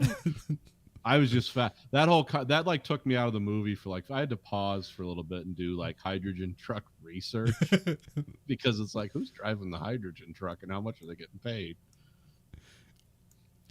Didn't find anything interesting. Oh, So. okay. Is there a reason? It's like, is that an actual thing, or they just find a weird No, looking truck? they actually transport like gas like that, but it's like Yeah, but is it shaped like that, or is it just like this usual cylinder? the ones I saw were like the cylinder type. Okay. It wasn't. Yeah, that one looked like very unique. Maybe at that time that was how they shipped it. I don't know. You got to ship hydrogen in a trapezoid. There's no other way. Yeah, it's the shape of the molecule. But I didn't want to do like too much research because like, why is this guy looking up hydrogen trucks? Next thing is the old knock at the door. What are you doing? A podcast? I'm serious. Don't shoot. So the sheriff's department respond to the explosion, and then after they all respond, they cut the phone lines of the sheriff's office so they can't talk, say anything, communicate anymore. Yeah. And then Atwater and Coker are racing to the bank. What is the car? It's like a Dodge Lancer Turbo, which they make it look really. LeBaron sedan turbo, I think it was. Was it a Lancer or a LeBaron? I thought the sedan was the LeBaron. No, it's a Dodge. I looked because it says Lancer somewhere, and it's a Dodge, and I looked it up, and it was like the Dodge Lancer Turbo, and I even saw a commercial for it that was super weird because it's like they have the car drive off by itself, and like the end of the thing is like we can't keep them on the lots. Yeah, and I. So fast. Yeah, because I don't know, they kind of make it look awesome in this movie, but it just looks like a regular sedan. And I was like, is there some weird history of this car? Is it actually secretly cool and nobody is? But like, nobody gives a shit about this car. It just had a turbocharger in it. It's really fast until you blow the bottom half of the engine out at 50,000 miles because it's an 80s car. And it's a front put a little cut in the hood. Like it had vents. Yeah. And, you know, it's had a little bulge to it. Like it was a power bulge hood, you know, all that nonsense they do to get the people in the showrooms. And it was only front wheel drive, so it probably wasn't even really fun to drive. It just kind of seemed impressive. No, a lot of torque steering with really powerful front wheel drive cars. But they crash the car. Well, they don't crash it. They just like beach it in some sand because they're going too fast. Yeah, I was thinking to myself the whole time, it's like, well, if this is a military team that does this and they have a table of a schedule of events, it's like, wouldn't they time this out enough to where these guys could drive at normal speeds instead of risking getting pulled over by the cops or wrecking the car, which happened all the way there. But you know, it's one of those movie things that has to happen. Yeah. To write drama. We have McRose and Fries, they're posing as like armored car carriers, and then Hackett joins up with them, and they put pantyhoses on their heads, which I don't know. Like, when did that start? When was that a thing? 70s maybe. Okay. When was the golden age of like modern bank robbing? Didn't they rob banks a bunch in the 70s and 80s like that? Maybe, I'm not sure. I just don't know. It's always been. I always thought it was a California thing because it was too hot to put like a ski mask on. So put pantyhose on because you put a ski mask on, you just pass out. Well, I do like in this movie because usually when they do that in other movies, it's just kind of a weird like smashed face thing. But here they do an extra weird thing where like they have like the lips all like splayed out and stuff like that. Yeah, Michael Ironside was like looked like he was like Michael Ironside with one of those those cleft lips almost. Yeah. Like if he never got it fixed. It's one of those guys.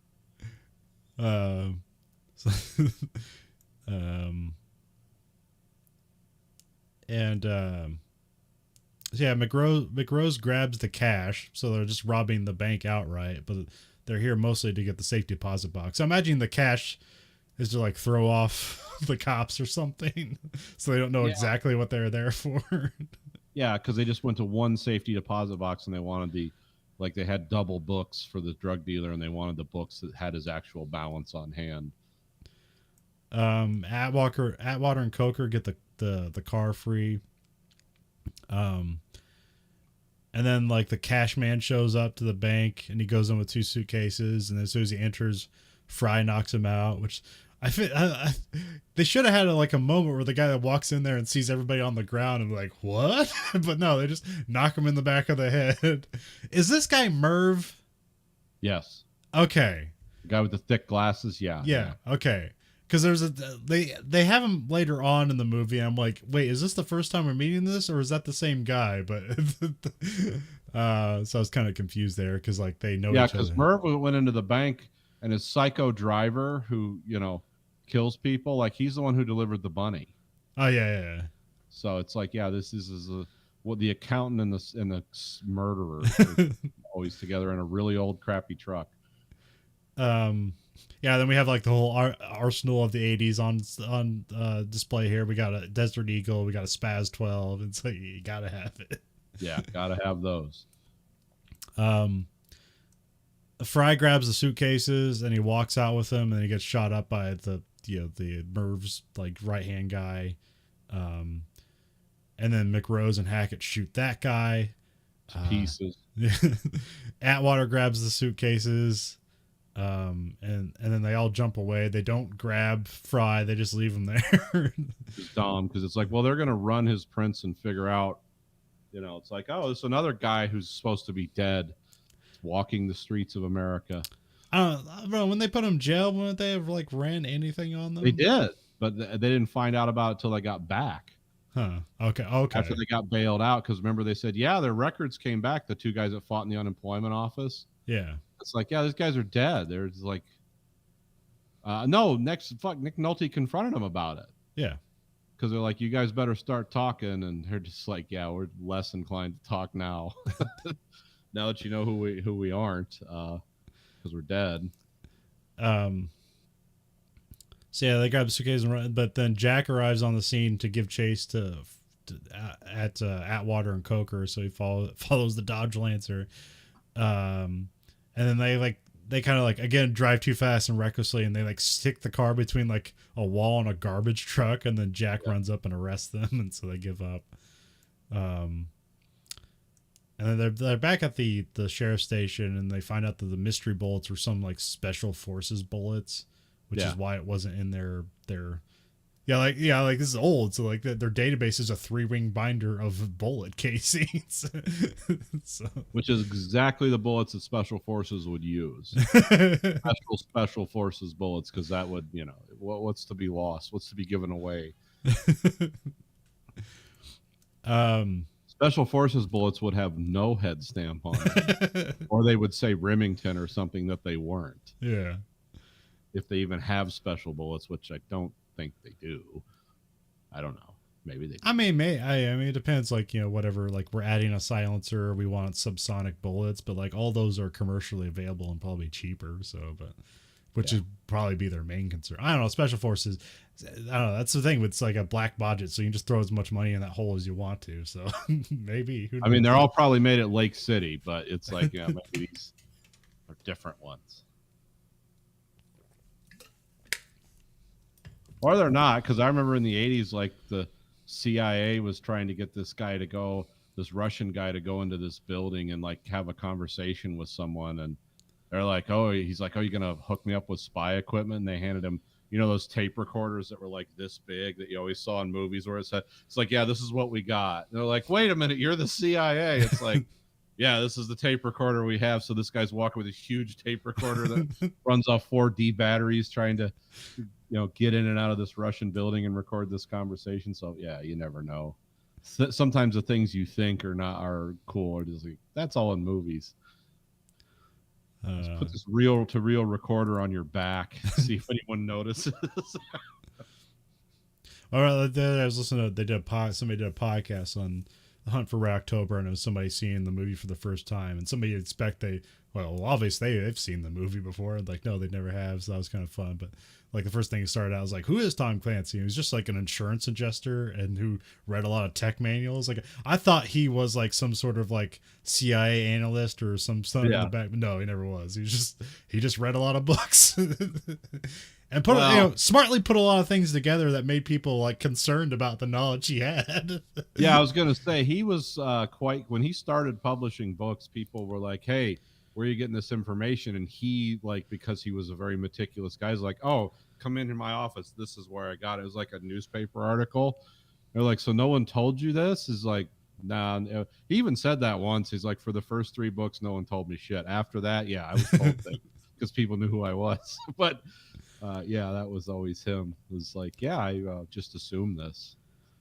One of my favorite ones is in Doctor Strangelove. Like the government came to him as like, "Hey, your cockpit looks too real. Where the hell did you get that?" He's like, "Here's this book where it's the guy saying the cockpit."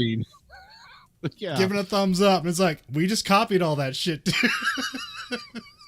Yep. Yeah, it's only a secret till you like it's not.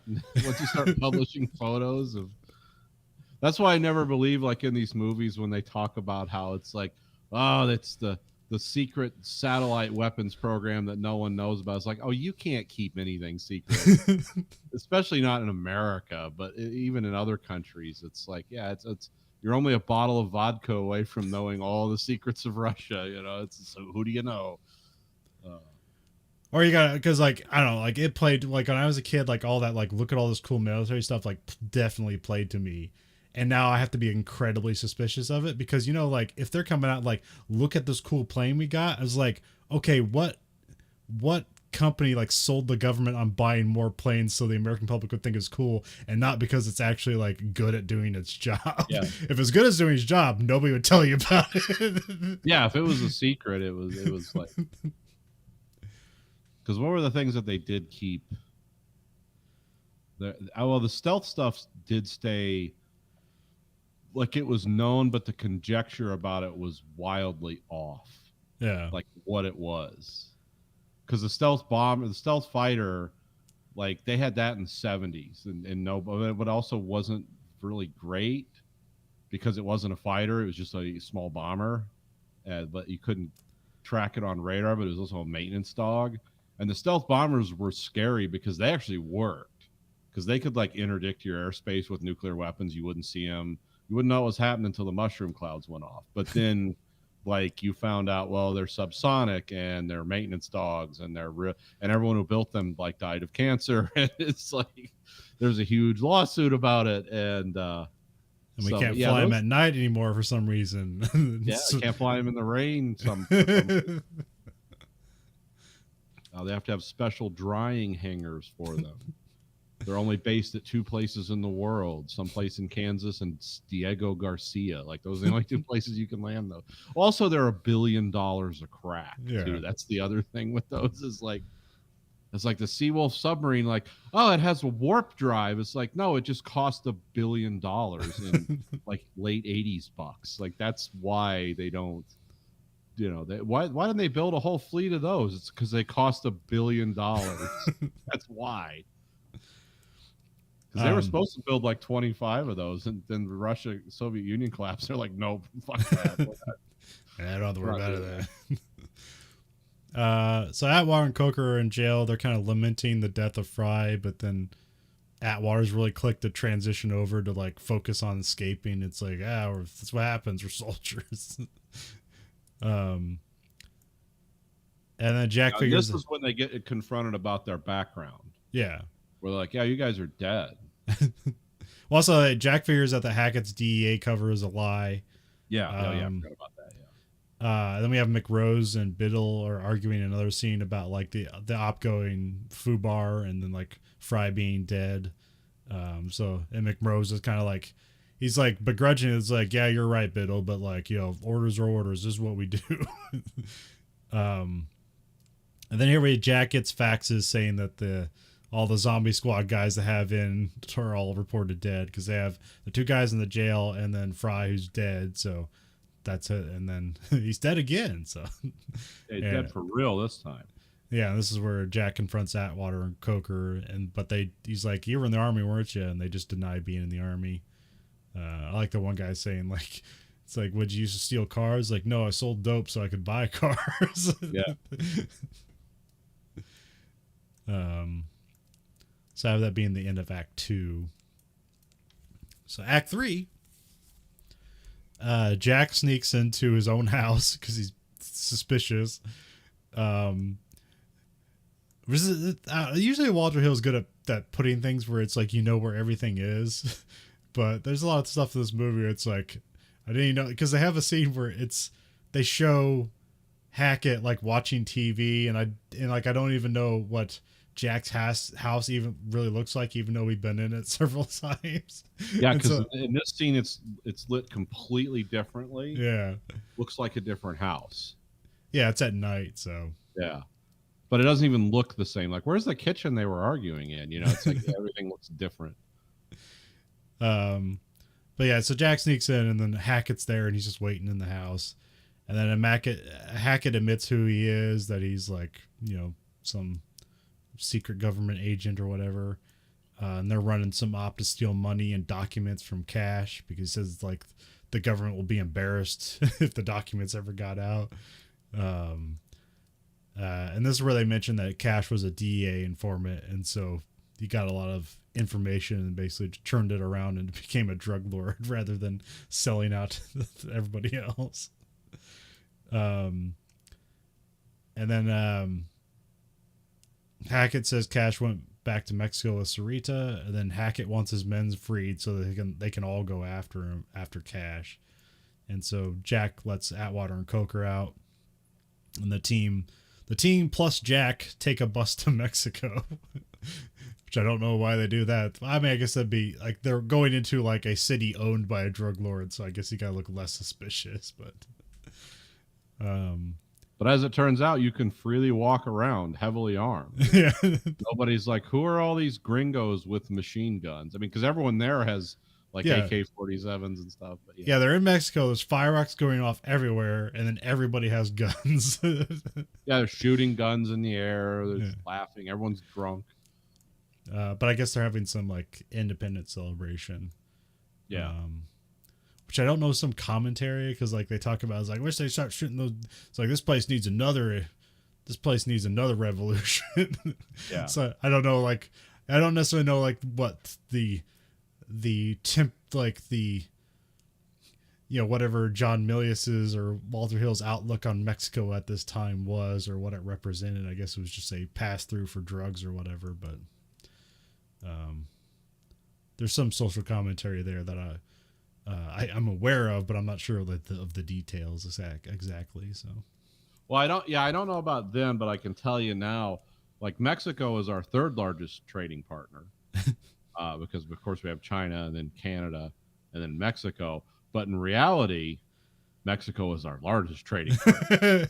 But some of the things that are off books, tax free, as Cash said. So yeah, Mexico is always kind of, occupy when narcotics became the thing. Like Mexico was the perfect environment. It's like, you're right next door to your customer. They kind of have a loose. I actually don't know anything about how Mexico or the Mexican government work. It's not like our government. I know that they seem to be. It's like, it's a poor country, but with a like really. They have like a lot of hardworking people there, but it seems to be a country that like government is not necessarily clear or transparent, or they have their own goals, or because they're also our biggest, like we import a lot of our oil from there too. yeah.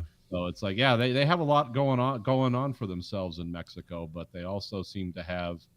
I also like Mexico is like way more diverse and bigger than what it's ever portrayed as. Oh yeah, it's the youngest country, and I mean it has the youngest population in the world. Like they're like 50 years from now, if things ever get to some kind of normality, they're going to be doing fine as a country. I think one of the reasons that we see it as a very corrupt place is like I think the border areas are, because that's like all the money is drugs and then people illegally crossing into our country. So I imagine the central government in Mexico City, like they probably have their own problems. But it's like, well, we're not going to turn off those taps of funding because we're Mexico, not the United States. And that, like, we don't have the budgets to deal with that. But also when you see like pictures of like, look like, oh, that must be like a SWAT team in Mexico. It's like, no, that's a drug lord's private army. Yeah, that's the SWAT team's something different. But I know they have these things, like some guy from Mexico I was listening to on a show. They were talking about like the political parties in Mexico, and it's like every 6 years or whatever they have a presidential election, and then they have these parties there, and they basically have the two same parties, and he named them, but I can't remember the names, but yeah, they essentially every president every 6 years says, "I'm going to solve the drug problem in Mexico and the border crossing problem with Mexico and America, and we're going to tighten things up," and then it never happens because so much money is generated from that. It's like, well, this isn't, we're not like going into schools and shooting kids up with heroin in America. Like, people want this stuff, so it's like, as long as they're not, because I don't know how much drug use goes on in Mexico, but I mean, I know a lot of it goes on here, so that's the thing about it. It's like, they don't, no one's like coming up here and getting you hooked on drugs. It's like you're wanting them. I mean, when they were making methamphetamine at industrial scale down there, like literally like factories that just made meth, it's like someone's using all that meth. Yeah. And then they lose a semi truck full of it that they say would be worth like $1 billion. It doesn't even put a dent in the supply coming into this country. It's like, well, okay. So we have the team's like doing recon in Cash's fortress. They got like they got weapons everywhere. Basically looks like they're trying to hold off like an air assault, but but yeah, they got like twin 30 caliber machine guns at multiple points around this giant hacienda. Then Jack leaves. I think they make a point for him to put like, doesn't he put like a gun in like an ankle holster or something? Yeah, there's something like that. He never uses it. No. But there's that part where he gives up his gun. I was like, oh, but he has another gun, but he never uses it, so it doesn't matter. And then when Jack leaves, this is where they have like an extra plot point where Hackett says like they gotta kill Jack when they come in to kill Cash, and that's there's kind of like the team's one, like, I don't get that, and like even I think Clancy Brown's character McRose is like, wait, we're gonna kill a peace officer from America for what reason? In Mexico? Yeah. Why? And then he's just like, don't question my orders. And like, I think Biddle is also still upset about Fry, and he's like, it's like, hey, Fry's my friend too. Now suck it up, you little bitch. Yeah. Don't be a pussy. And then Jack meets with Cash. Jack wants to take Cash and Sarita back to Texas. It's either just like Cash. He's either going to take Cash back to Texas, either to like put him away, or if he stops selling drugs and he's like, okay, we'll leave it at that. But like, none of that's going to happen. And then they like propose a duel or something. Yep. And then like they make agreements, and so Jack throws his gun over to Cash, even though he mentions that he should never, you never give up your gun. And this is where I wrote, yeah, but he's got a backup gun, but like I said, it doesn't get used. And then Jack, Cash, and Sarita have a conversation at the bar. They talk about how like neither of them are the same person they were when they were kids. Like Jack says something about like how he went to like New York and Chicago and everywhere, but life led him back to Texas to be a sheriff, to be a ranger. And I think it's also where Cash like talks about like how it's like, yeah, they taught me all the tricks and I turned it into a fortune. It's like I grew up with nothing. I earned all of this, and you're not going to take it away from me. So it's like, okay, I understand your point. Like, you're still not a good guy, but at least I understand your point. Yeah, I respect that. As a businessman. But then Cash talks to like one of his goons and then shoots him in the head and says he really liked that guy he just killed, but he took money from him, so he had to die. So this is just to show off like I mean, they're acting like Jack and Cash are best friends, and like it should be hard for them to kill each other. And then here Cash is just demonstrating it's like, no, it's not that hard. It's just a business transaction. Bad person. And there's like cocaine on the table and liquor, and it's like everyone's is sweating profusely. Oh yeah, this is great how they show how hot Mexico is. Yeah, these people are just, and they're doing cocaine, and well, not Nick Nolte, but like Cash and all these guys are just hooning down cocaine and tequila, And those things like that will make you hot. Like that's Yeah. going to add to your.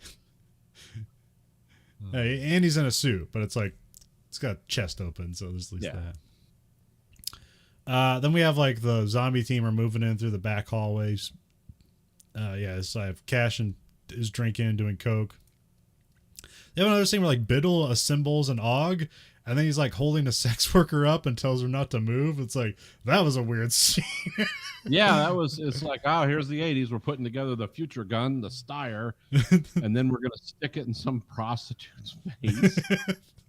And like, don't move. And she obviously doesn't speak English, and she's like, no, ma, stars, whatever. Yeah. And oh, he's supposed to be a good guy or just like someone, just a crazy person? Yeah, it was a weird. It's like, you could probably cut that.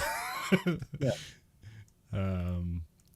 And Atwater makes his way to the bar, and he like kind of he exposes the plan to Jack that they're supposed to kill him too. And so that didn't sit well with Atwater, which is kind of fun because Atwater's like the most outwardly asshole character, so it seems like, see, he's got honor. I'm not just willing to shoot you in the back. Like, I'm going to tell you I'm going to do it first. And then Cash is like creepily talking to Sarita. I can't remember what he says. It's just a weird scene. Oh yeah. That did strike me as strange. Where she's just sweating. When the camera's really close on everyone's face too. And like Sarita doesn't talk much in this whole scene, so it's just like, it's obviously like nobody had any idea what to write for her other than to have her be scared and helpless. How big can you make your eyes? That was the suggestion. This is where we have Hackett talks to Merv. They seem to know each other. He's like some accountant for Cash.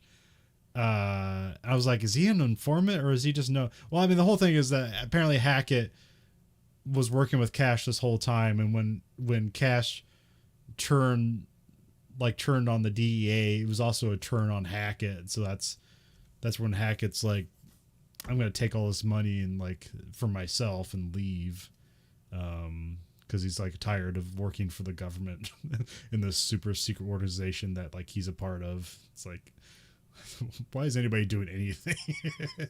Yeah.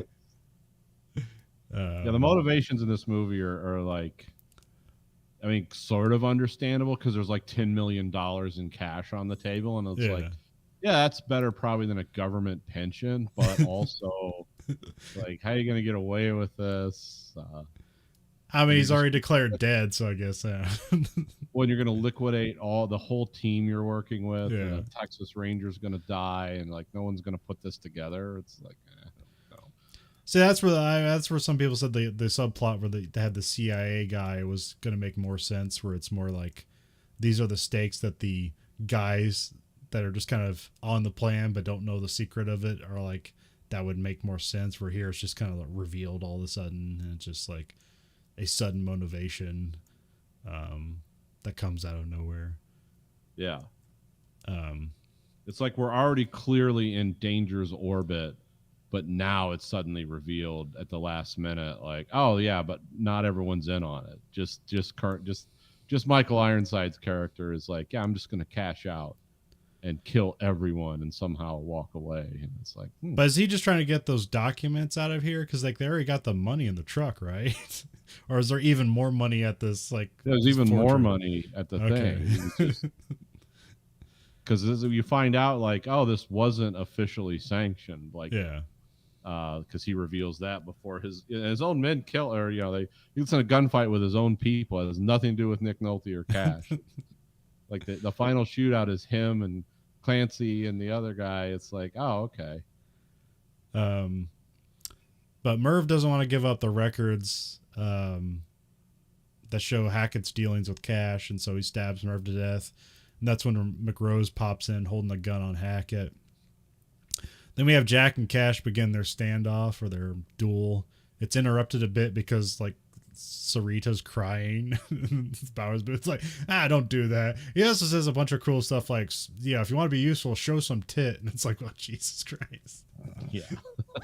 which Which seems like almost like a weird thing, because like in this movie they do have her be naked for no reason other than just like, hey, it's an R-rated movie. Hey, I gotta get some boobs in here. Booby time.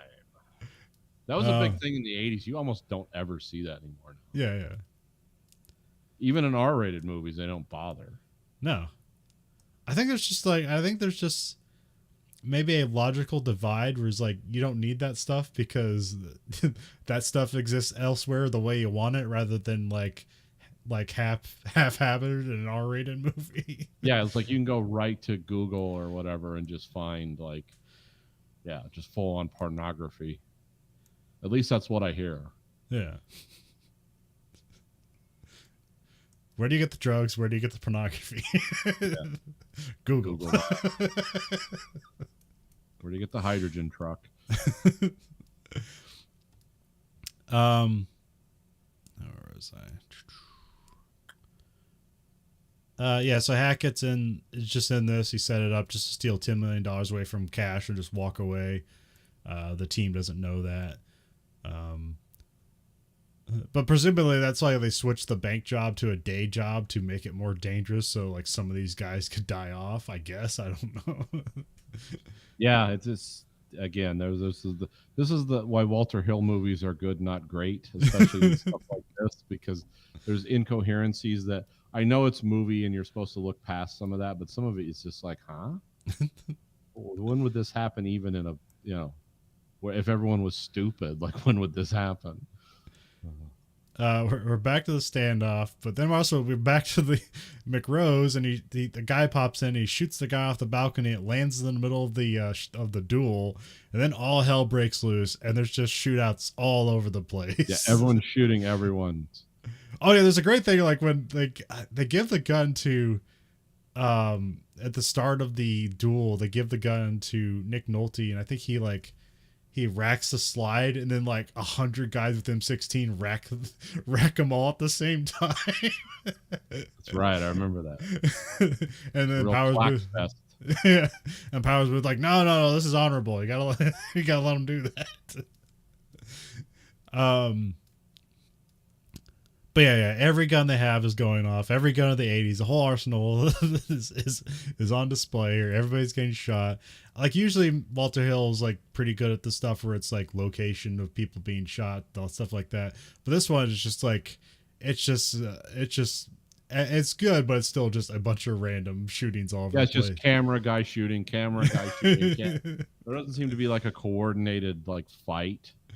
Although I think there's like a lot of, I think that some of this, there's some is homage to, what's the Straw Dog guys? Peck and Paw, where we have like slow motion death scenes, like in the middle of a gunfight. Yeah. And then McRose gets to Biddle, and he tells him that they were betrayed by Hackett and they need to kill him like he's an animal. So then we have McRose Which was a cool line. Kill him like an animal. So McRose kills Hackett with a Spaz 12. And then pretty much immediately after that. Also, there's I think Biddle gets his neck snapped by Tiny Lister after he gets shot like 800 times. Yeah, I think so, yeah. But yeah, then the rest of the team get killed by Cash's army as they're just like shot to death. So that part of the story is done with. But we still got Jack and Cash, and so they meet outside of the shootout just somewhere calmly. And so they continue their duel. Cash pulls and he shoots, but he misses. And then Jack hits Cash in the shoulder. And then they have kind of like the thing where Jack's like, yeah, don't do this. Like, we can stop here. And then Cash, it's like, no, it has to go forward. And then Cash pulls again. And then Jack finally kills Cash. And the rest of the gang there are kind of like, he like negotiates his way out of Mexico by basically saying like, hey, you don't want to be led around by any more white guys anymore, right? Now the whole operation's yours. Just let us out. Yeah, Mexico for Mexicans, right? We just want to walk away, It's like, yeah, okay.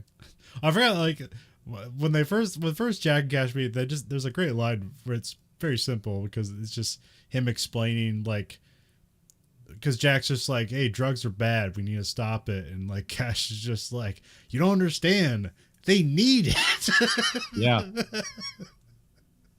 he's right too. It's like, I'm not a pusher, I'm a giver. Yeah, yeah. um but yeah, Jack negotiates way out of Mexico, and they kind of like drive out of there, and that's the credits end of the movie. Yeah. So yeah, it's another like almost good movie by Walter Hill. Yeah, there are some hype. There's the stuff I will remember about this movie.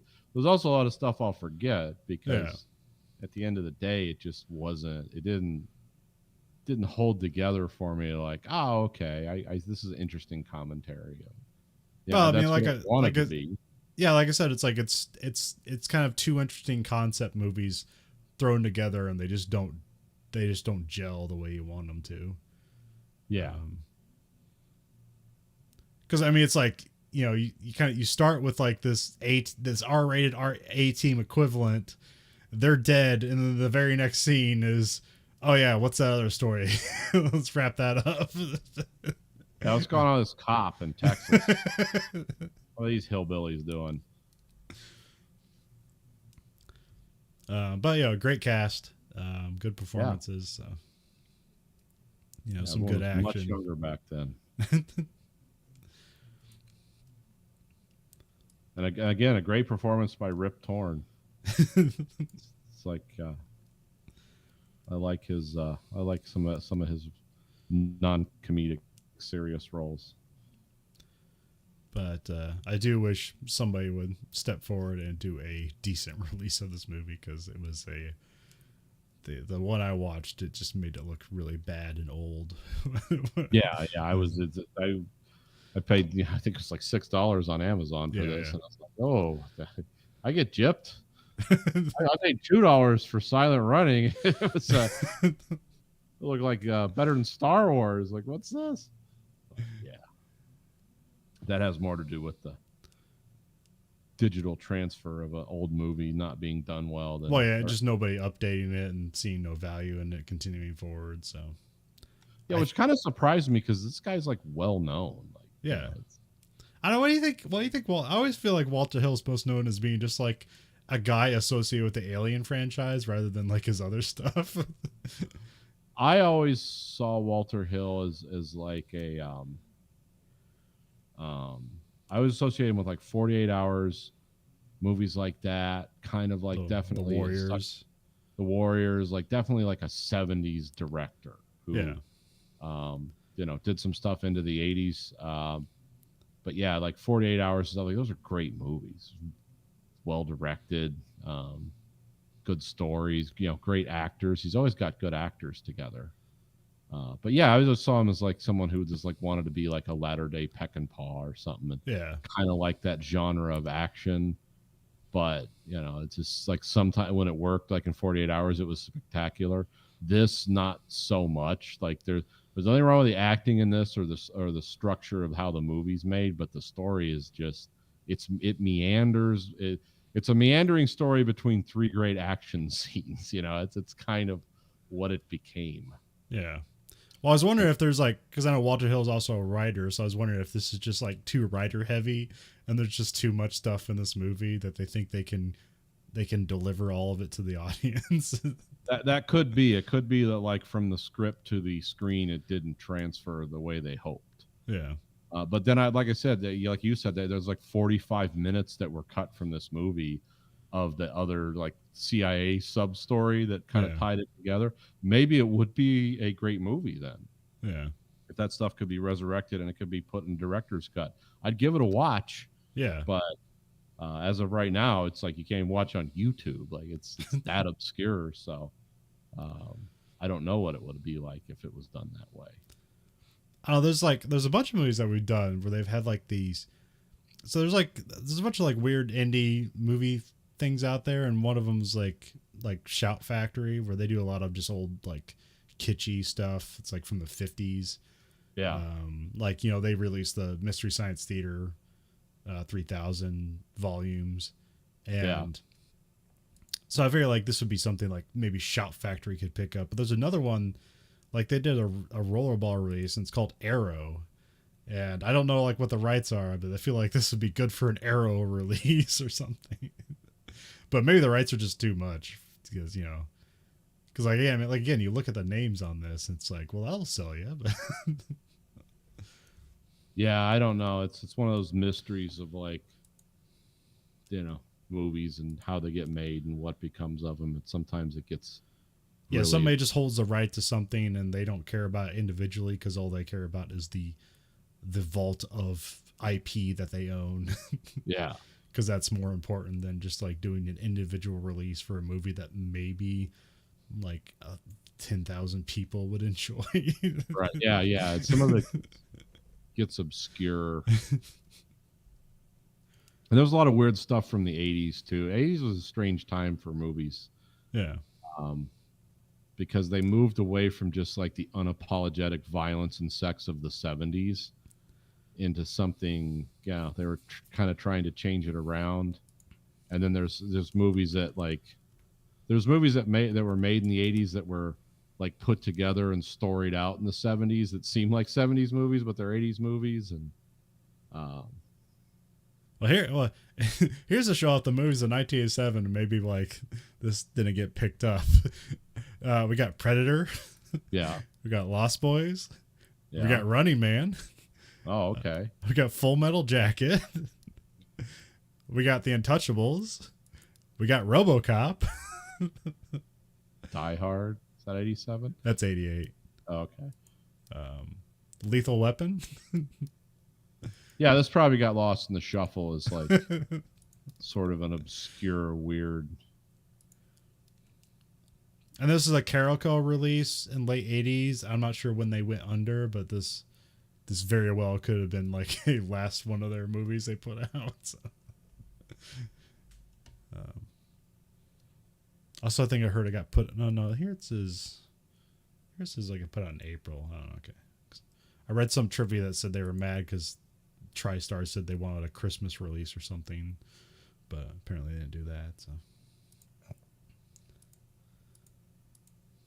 Yeah, because if you just look at this movie and didn't know anything about it, kind of like what we did, it's like, oh, is this just a dumb 80s actioner? Yeah. Because you got the name of it, and then you got some of the cast members, and it's like, oh, yeah, these guys were like just in so many 80s action movies. It's like, this has got to be, But it wasn't that. It wasn't No Country for Old Men either, but It was like something, I don't know, some weird like middle ground. Yeah, I mean, it kind of mixes both. It has like it's dumb and smart at the same time. Yeah. It's I can see why it's an orphan movie. Strange. It's like, where does this fit? Who's the audience for this? Well, I think they're hoping it's just a guy. I mean, probably why the female character is written so poorly, because probably everyone working on this is like, man, these guys are so cool. Like, what do we do with this one lady? It's like, I don't know, just have her be silent. Yeah, I don't know. We're writing for the guys that have balls and know how to kill each other. That's all we're interested in. Have her sing in Spanish. That'll be her character. She was great in The Running Man. Another good movie. Yeah. Yeah, it was big year for her. Too bad it only worked out for one of them. Yeah.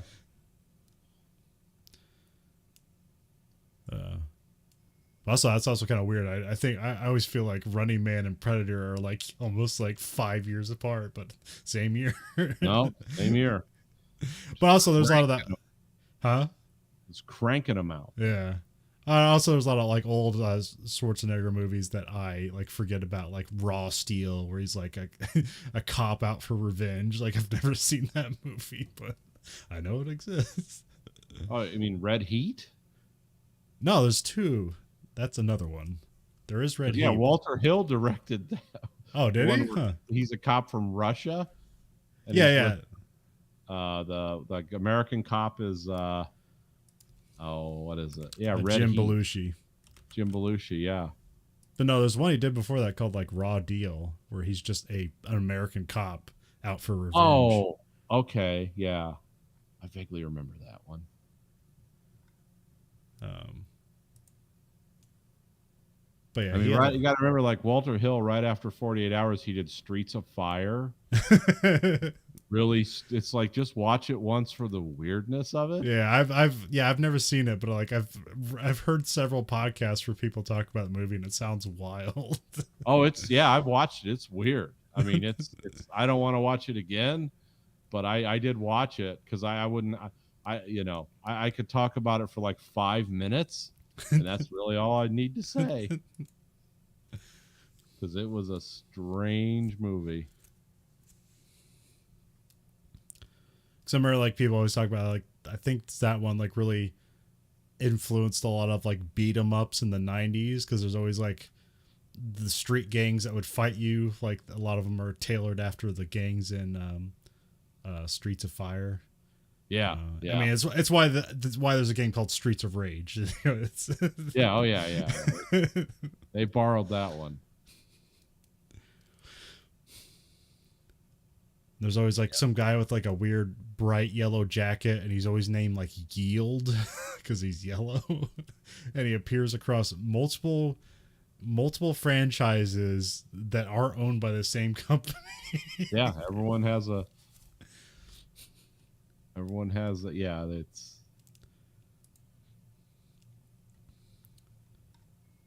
But because I'm trying to think of who else was. I was like Rick Moranis was in that, yeah, and I forget who the main. is that like the guy from Lost Boys? Yeah, I can't think of his name. I can't think of I the mean, name. he's like a nobody, but Yeah. oh shit, oh yeah, because she's like, yeah, because that's weird. Cause she's like 16 in that movie or something. Diane Lane. Diane Lane. Okay, yeah. And even Bill Paxton has a bit part in it. I forget. He's like I don't know what he does. I think he runs a bar or something. But yeah, it's a odd movie. The main guy's Michael Paré, which I don't really recognize. So Michael Paré. I think he's like one of those like almost guys where it's like, yeah, he's gonna be a big star, and then just never happened. Yeah, that's a strange movie. It's like it's one of those things like why did you make this? Because like those violent musicals that they're like Hollywood production values like that. They try that every 10 years. Like we're gonna make a musical that's gonna be it's gonna be violent and fun or something. I don't think they've made one with sci-fi elements yet, or if they have, I missed it. But I mean, other than like Repo the Genetic Opera, but that's not good. Yeah, that was too self-aware to be. I like the attempt. I don't like the movie. Yeah. I mean, again, that seems self-aware to me. It's like, yeah, we're doing this, and we're really on the nose about what we're doing and why. Yeah, I mean, I think it's like every once in a while, if someone's like, music videos are cool. It's like, what if the music video was just an hour and a half long? And then it just kind of never works out. I mean, they tried that on TV, like a cop show where the cops sing. Yeah. And like all the people that had made serious cop shows for the previous 15 years were tagged in on that. Like, yeah, this is a good idea. It's a cop musical on TV. Everyone was like, huh? What kind of cocaine are you guys doing? Although I did want, I worked on a bit where basically I just outlined it where I wanted to make a musical based on murder ballads by Nick Cave and the Bad Seeds. Yeah. And it would just be a musical about a serial killer like travels town to town and corrupts the cities. Like Needful Things, but on the move. It's like it's just serial killers. But it's all done like from the perspective of like the serial killer's mind. So like it's like dead bodies are dancing around and stuff like that, and it's a musical. And then so it's like after the crime, but they're up telling their story. Okay. And then like the end of it, it's like, oh, it's all in the serial killer's mind. And at the end, like as the police like are closing in on him, he like And the idea was like Robert Downey Jr. was the main bad guy, and he's, you know, also like not the hero, but he's the main character of the movie. That tucks a shotgun under his chin, and when he's like starts to pull the trigger, like a rainbow like bursts out of his mind, and then it cuts to reality, and his brains just fly against the wall, and that's and that's like the and then he shows like what everything really is. It's just like dirty and evil and covered in blood. Anyways, you can never sell that to the public, so Not now. I don't know. When that stuff's not happening all the time. I don't know. That's basically what Joker is, right? Yeah, kind of, yeah.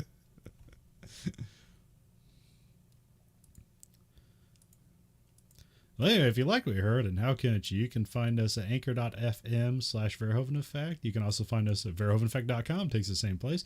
You can rate our podcast whatever you want, but the only thing that the algorithm listens to is the highest rating. So you can rate us whatever you want, but remember, you control the algorithm. The algorithm doesn't control you. We also have at verhoeveneffect.com. We also have listener support, where you can support us at a monthly stipend of either 99 cents, $4.99, or $9.99. And, you know, if we get more support, we'll just make more faster. Yeah. Because that always brings quality. Yeah, it's really grinding it out. I remember there's I think the trivia might be attributed to John Dykstra, but I was looking up through stuff for Silent Running. This guy had this great diagram of like how things work, especially in like Hollywood effects. It's like it's either it's a triumvirate of cheap, fast, or expensive, and you can only have two at once. You can never have all three. It's like, do you want to? It's like, do you want it fast and cheap? It's like yeah, we can do that, but it'll look bad. It's like, do you want it fast and expensive? It'll look good, but it'll be expensive. It's like. And it's like, do you want it? And do you want quality, but you don't want it to be expensive? Well, then you just have to spend more time.